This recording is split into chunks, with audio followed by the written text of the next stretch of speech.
Okay, this is the next wall painting. This time I'm done with the arch above my closet, but still have plenty of empty space left to fill. This painting's based off another piece of media I felt drawn to when I was younger, but not that much younger. Since when this one came out, I definitely wasn't the target demographic. I think I had just turned 18, but there was something about it that drew me to it, and I think that's the aesthetic of something so silly in concept and presentation, actually having deeper, almost horror-like elements. And once again, it was another franchise I eagerly awaited the next season of. I remember binging the whole season the day it came out on Netflix, and that second season really wasn't that good, minus the last 2 episodes, which were almost exactly what I was looking for, but the rest of it is just not very interesting filler. I also messed up the rainbow and made it so that it ended in blue, but the sky also ends in blue, so I had to change it, so if it starts looking ugly halfway through, that's why. The first season I think was so interesting to me is because of the more serious and somber tone and details it hinted at.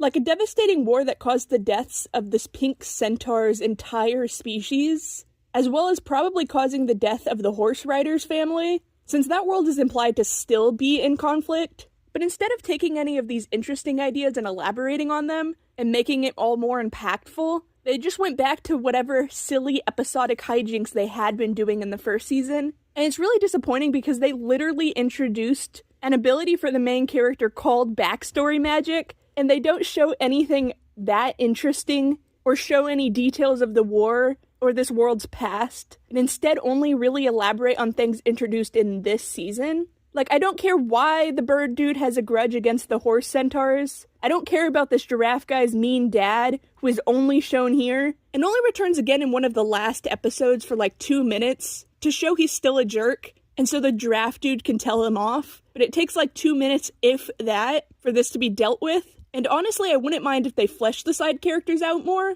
I just wish it was done better, and was actually a focus over the entire season, since the backstory magic stuff, I think, only really happens for a single episode, before being used again in one of the last episodes, to show one of the only interesting revelations of this season. That being the villain's backstory. It would have been really cool, and have been more impactful seeing the devastation this guy caused, and have to have those crimes constantly in the back of your mind while hearing his kind of sympathetic backstory.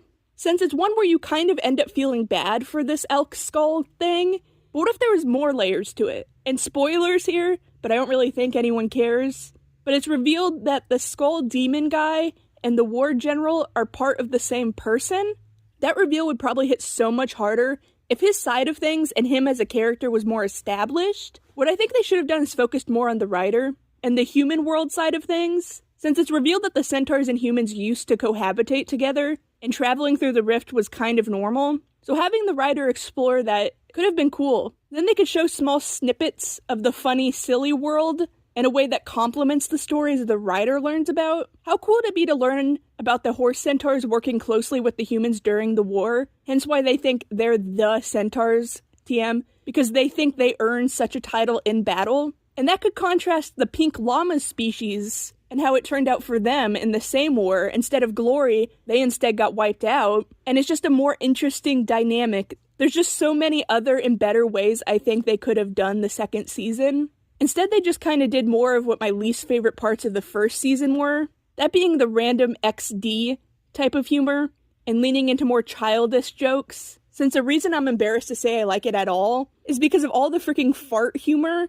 which even as a child, I never liked or found funny. Like, there's even an entire song about farts. Like, do kids even find it that funny? It's why I definitely don't think I'm the target demographic for this show. But I've always liked the idea of a happy rainbow Candyland type world, hiding dark and serious secrets. I like scary monster designs that both clash with the happy aesthetic, but also themed to the rainbow world. It's just an aesthetic I've always liked, and this show was so close to being that. But then last minute ditched the serious aspects to focus more on jokes and being silly again. Although silver lining about season 2 is that there's slightly less fart jokes in it. Just an entire episode of referencing Steve Jobs, and a different episode referencing Centaurworld as a show in a sort of meta way. And these referential jokes also never really worked for me. Like, why am I watching this when I could see more of the human world and the war and the lore behind it all, there actually is an episode that takes place mostly in the human world, and it's also the reason I think that's what they should have done,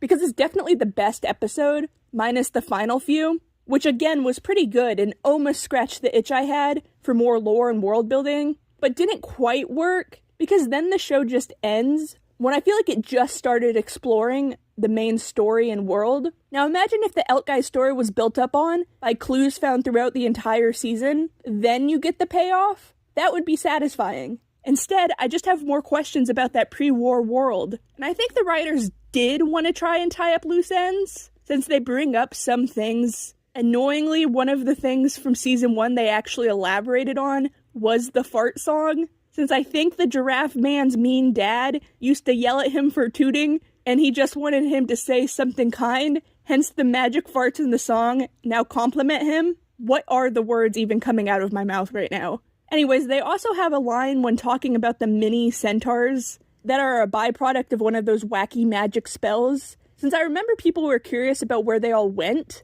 after being summoned, and their solution to that story beat was to have them all show up in a musical song at the end and just fly away. And then the pink llama said something along the lines of, well, I'm glad that's all wrapped up and doesn't warrant an explanation. And yeah, that is a way to wrap it up, even if having a little secret mini world of them would have been way cooler. And that kind of describes this as a series. That is a way to wrap up things, but it could have been done so much cooler. But at least its unfulfilling ending kind of made me want to make my own little lore and stories to go along with it. And I think that's why I have such an interest in making such a happy cartoon world seem more scary and serious, since I realized it's something I really liked here. And the show has kind of led me to make creatures like this, of scary things based off of happy, silly things. And like I said, I'm starting this continuation of the arc going to the left and eventually going down the other side of my door. Only I'm not very smart and had been making exclusively vertical paintings. So I accidentally made this one vertical instead of horizontal. So I'm going to have to start where I was planning to end, which is right here above my light switch. But I think once everything is done, it should look pretty nice.